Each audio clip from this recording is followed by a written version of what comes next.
Avropadan hər kəsə salamlar dostlar. Mən Seyfəddin və bugünkü videomuzda Avropaya gəlməyə dəyərmi adlı sualına bu videomuza cavab tapmağa çalışacağıq. Ekranlara biraz yaxın əyləşin çünki maraqlı olacaq. Hazırsınızsa da artıq başlayaq.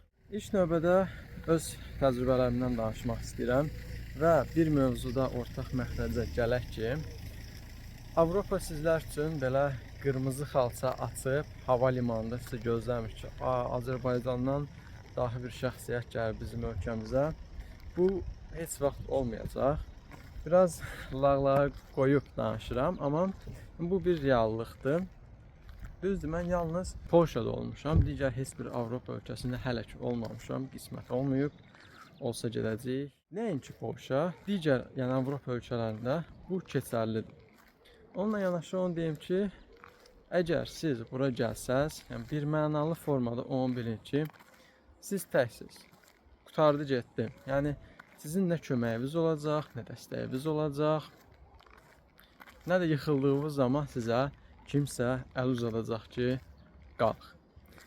Yəni xaricə gəlirsinizsə, çalışın bu məntiqlə gəlin. Yəni mən özüm də buna hazırlıqlı olub bu beyinlə gəlmişəm bura. Zaten faktiki ki bu dəqiqədə təkəm. Yıxılsaq qaldıranımız olmayacaq, amma yəni mən bunu gözə ala-ala gəlmişəm bura. Gəlməyə dəyərmi sualı elə bir sualdır ki, sizin üçün çox dəyərli bir sualdır. Niyə? Bura gəlmək çətin də deyil, asan da deyil, lakin müəyyən məsələlər var ki, bura gəlmək üçün sizdən müəyyən qədər cibinizdən pul çıxacaq. Yəni bu dəqiqdir. Onunla yanaşı vaxtınız gedəcək və sizin buranı bəyənib bəyənməmə söhbətiniz var. Bəyənsəz nə gözəl, bəyənib qalın. Yəni görün, işləyin. Yəni başqa mədəniyyətlər, dostluqlar, tanışlıqlar. Bəyənməsəz burada problem var. Bəyənməsəz də yəni yenə dediyim kimi vaxtınızdan, pulunuzdan gedəcək. Bu da heç yaxşı bir şey deyil. Pulun çətin bir qazanılan dövrdəyik hal-hazırda. Gəlməzdən öncə mən sizə şiddətlə tövsiyə eləyərdim ki, tam dəqiq araşdırın. Yəni 100 ölçün 1 biç. Mən bunu hər zaman deyirəm. 100 ölç 1 biç. Çünki işdir. Yenə deyirəm, xərc çəkəsən, bura gələsən, gəlib bəyənməsən, hələ buradan qayıtmağın var. Qayıtmaq da ki, ziyanla qayıtmaqdır ki, yəni mən istəməzdim ki, yəni aramızdan biri kimsə buradan ziyanla qayıtsın. Niyə də ziyanla qayıdasınız? Əgər siz məsəl üçün cibinizdən pul ödəyirsinizsə, vaxtınızdan gedirsə, həyata bir dəfə gəlirik, niyə ziyana gedək? Ona görə hər zaman mən deyirəm ki, gəlməzdən öncə dəqiq araşdırın. Və mən də bu videoda çalışacağım ki, sizlərə ətraflı məlumatlar verim. Burada siz gəlsəz bura keçinə bilərsiniz. Yəni burada məsəl üçün işlə gəlirsinizsə, qalıb işləyə bilərsiniz. Yəni əsasən bu video kimlərə aiddir? Maddi baxımdan biraz yəni əli aşağı olan insanlara. Yəni pul olan adam onsuz da vecinə deyil, Avropa yəni. Adam istirahət niyyəti ilə, istirahət məqsədi ilə gəlir buraya. Yəni Avropada nə işi var? Gəlsin, işləsin. Burada yəni gəlməyimizin əsas məqsədlərindən də biri burada ortaq əmək haqqının digər bir çox ölkələrdən bir miqdar çox olmağı, qat-bə-qat çoxdur deməyəcəm, bir miqdar çox olmağı. Amma yenə də günün sonunda hər şey sizdən asılıdır.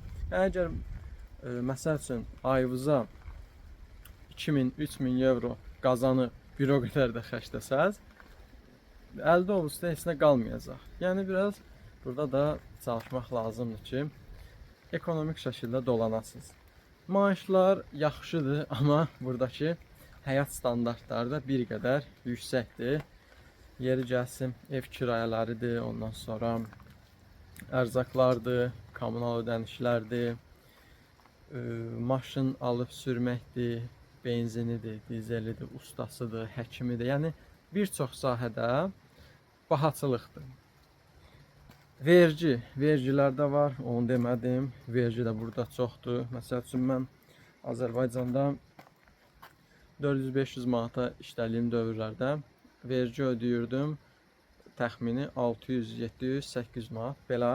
Amma burada məsəl üçün Polşadan deyək, məsəl üçün mən ayıma 5000 zlot qazanıramsa, onun 1000 zlotu gedir vergiyə. Bu da var. Düzdür, vergi cəhətdən vergi də çox yüksəkdir, amma bir məsələyə də biz baxmalıyıq ki, həyat standartın sənin yuxarıdır. Sənin maaşın səni görür. Düzdür, vergi çoxdur, amma əsas nə maraqlandırmalıdır? Siz burada yaşaya bilirsinizmi? Siz burada dolana bilirsinizmi? Sizə o maraqlandırmalıdır. Sonra özümdən biraz danışım. Gəldim, bir miqdarda işləyirəm. Yəni razıyam, heç bir narazılığım yoxdur. Çətinliklər məsəl üçün çox çəkmişəm. Yəni bunu dilə gətirməliyəm. Çünki sizə məlumatları verməliyəm ki, siz də gələcəkdə və yaxud da indilərdə bura gəlməyi planlaşdırırsınızsa, nə ilə qarşı-qarşıya olduğunuzu bilməlisiniz. Çətinliklər nədir? Çətinliklər əsasən mənim bir dənə videom vardı, orada demişdim ki, Avropaya gəlməzdən öncə bu yəni 3 şeyi bilməlisən. Dil idi, orada dediyim, ondan sonra yemək bişirməkdir və psixoloji hazırlıq idi. Mənə ən çox burada yoran, çətinliyə salan psixoloji cəhətdən oldu. Niyə? İnsan sosial varlıqdır və tək qalmağı da çox çətin bir şeydir. Bir dənə film vardı, Marslı. Çox gözəl bir mövzuda filmdir. Qısaca danışım. Baş qəhrəmanımız gedir Marsa bir qrupla. Marsda toz fırtınası olur və orada bir bədbəxt hadisə olur. Qəza olur. Baş qəhrəman qalır, digər onun dostları isə Marsı tərk edirlər və huşunu itirir. Oyandığı zaman görür ki, təkdir və artıq orada tək, yəni yaşamağa məcbur olur. Açığı deyim, mən tam birəbir elə bir hiss yaşayırdım. Yəni təzə gəlmisən, dost yox, tanış yox, heç kim yox. Yəni olanlar zaten xaricilərdir. Dilim bilmirsən, bir şey bilmirsən. Məsəl üçün mənim peşman olduğum şeylərdən də biri kaş ki vaxtında dil öyrənib gələrdim. Açıq oxuyurdum. Mən ingilis dili oxuyurdum. Bir miqdar məsəl üçün, yəni məktəbdən öyrədilən qədər ingilis dili səviyyəm vardı. Ondan sonra bir miqdar oyunlardan öyrəndiyim. Ondan sonra Bakıda işlədiyim müddətcə də çalışırdım ingilis dilindən günə 3-5 söz öyrənim və öyrənirdim. Lakin bura gələndən sonra gördüm ki, ingilis dili bir o qədər də kömək olmayacaq. Bəxtim mənim nədə gətirdi? Boş üçün danışıram bu arada. Bəxtim nəyə gətirdi? Bəxtim mənim rus dili bilməyimə görə gəldi. Rus dilində mən, yəni bağçaya getdiyim zaman rus sektoruna getmişdim və rus dilində oradan öyrənmişdim. Bir neçə il də bizdə məktəbdə keçirilmişdi və yenilənmə orada oldu. Ondan sonra işdə də bizim rus müştərilər gəldi Bakıda. Onlarla da mütəmadi şəkildə ünsiyyət qururdum. Yəni İşdə bir dənə mən idim ki, rus dili bilən və müştəriləri, xarici rus müştəriləri əsasən mən yola salırdım. Bəxtim nədə gətirdi, onu deyirdim. Polşada polyak dili rus dilinə hardasa 20-30% bənzərliyi. Bənzərliyinə görə də mən polyak dilini biraz öyrənməyim mənim üçün asan gəldi. Çox yaxşı oldu, orada vəziyyətdən çıxdıq. Bu günə qədər hələ də öyrənirəm, öyrənməyə davam edəcəm. İnsan nə qədər çox dil bilsə, o qədər yaxşıdır. Ona görə yəni dil birinci sıradadır. Biraz psixolojik çətinlikdən danışırdım, onu da yəni dedim. Təsəvvür eləyin də, yəni tək sizsiz, yəni dünyada heç bir adam yoxdur və daha doğrusu gedirsiniz işə, işlədiniz, qayıdırsınız evə. Ondan sonra evdə yemək bişirməkdir, otağın səliqə salması, o bu. Yatdınız, təzədən həmin şeylər. Və təsəvvür eləyin, siz o prosesi mütəmadi eləyirsiniz. Yəni bir yerdən sonra, yəni insan yorulur. Nə qədər olar eyni şeylər? Psixologiyası çökənlərmi deyim, dözə bilməyib geriyə qayıdanlarmı deyim? Ona görə bu üçlük həmişə vacib olub. Dil, yemək bacarıqları və psixologiya. Yeməkdən danışmadım, ondan da biraz danışım. İlk dəfə mən ümumiyyətlə, yəni yemək bacarıqlarım sıfır idi. Allah Taala bütün valideynlərin canını sağ eləsin. Ana hər zaman bişirir. Yəni sən də oturub yersən, qurtardı getdi. Amma tələbələr məni yaxşı anlayar. O öz evində qalmayan, o tələbə evində qalanlar, bir də hərbiyə gedib gələnlər. Bu da bənzər bir şeydir. Məsəl üçün, əgər iki variantım var. Bunu da bir neçə müddət əvvəl shorts halında videosunu çəkmişdim. Yəni gedib müəyyən restoranlarda yeyəsən, ya da ki, o da bir yerə kimi. Yəni sənin pulun hər zaman restoranlara çatmayacaq. Mən geyim gündə restorandan yemək yeyim. Özün bişirməlisən. Bir dənə də hekayəmi danışım. İlk dəfə, yəni neyniyim, artıq bezdik də, yəni nə qədər McDonald's olar, artıq özüm yemək bişirmə qərarına gəldim. Roltondan başladım, mən nə yalan deyim, yəni o hazır bizim ölkədə də onu 40 qəplik, 50 qəplik o Roltonlar. Qaynar suyu tökdün, hazırladı, yedim. Bir müddət ondan yedim. Ondan sonra gördüm ki, yəni, bununla da bir yerə getmək olmayacaq. Artıq mədədə müəyyən ağrılar hiss edirdim ki, nə qədər onu yeyəsəm, onun özü də bir ayrı bir xəstəlikdir. Artıq yemək bişirməyə qərara gəldim və ilk bişirdiyim də yemək makaron olub. Makaronu da necə bişirmişəm? Soyuq suyu əlavə elədim qazana, makaronun üstünə qoşdum sobanı, bişirməyə çalışıram. Ukraynalı xala deyir ki, sən nə edirsən? Deyirəm, işte makaron bişirəm. Deyir, o belə bişirilmir axı. Deyirəm, necə bişirilir? Deyirsən, ilk öncə suyu qaynatmalısan. Qaynar su qaynayandan sonra makaronu əlavə eləməlisən üstünə. Fərqi nədir ki, yəni Həsən keçəl Həsən Azərbaycanlı məntiqi. Fərqi odur ki, yəni sən öz üsulu ilə bişirsən, bu yapışacaq bir-birinə. Sən bu üsulla bişir. Çox sağ ol dedim və o üsulla elədim. Uzun sözün qısası, bir müddət sonra öyrənirik. Bir gün yeməyin altını yandırdıq, bir gün biraz çiyala, göyala yedik, amma bir müddət keçəndən sonra yemək bişirməyi də öyrəndik. Amma o müddət də gəlib çatana kimi, yəni əziyyət üstünə əziyyət. Yenə deyirəm, dil bilmirsən, kiməsə deyib, nəsə deyəsən, danışasan, dostun, tanışın yoxdur, dərdivi onunla danışasan, bölüşəsən, biraz rahat deyəsən. Yalnızsan, yemək bişirə bilmirsən, təksən və çox çətin, yəni müddətlər idi bu periodlar. Ona görə deyirəm ki, əgər gəlirsinizsə, yəni hər zaman hazırlıqlı gəlin.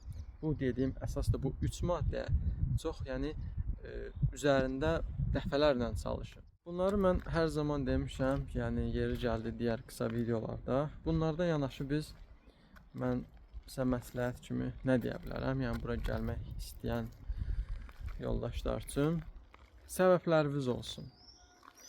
Elə bir səbəbləriniz olsun ki, arxaya baxmayasınız. Yəni Azərbaycan qaldı arxada. Sizin də yalnız bir istiqamətiniz var. O da ancaq irəli. Yəni irəliyə də getməlisiniz. Yəni bu məntiqlə çalışın, bura gəlin. Sonra hansı bir çətinlik çəkdiyiniz zaman dözə bilmirəm, mən artıq qayıtmaq istəyirəm. Bu şeylər olmaz. Çünki yenə deyirəm, xərcləriniz, yəni burada siz xərc çəkib gəlirsiniz. Müftə, yəni havadan gəlmirsiniz. Bu, yəni nüanslara çox diqqət eləyin. Bu dediyim şeylərə diqqət eləsəz, düşünürəm ki, burada nə qədər də çətin olsa, yaxşı pis qalasınız. Yaxşı pis qalasınız.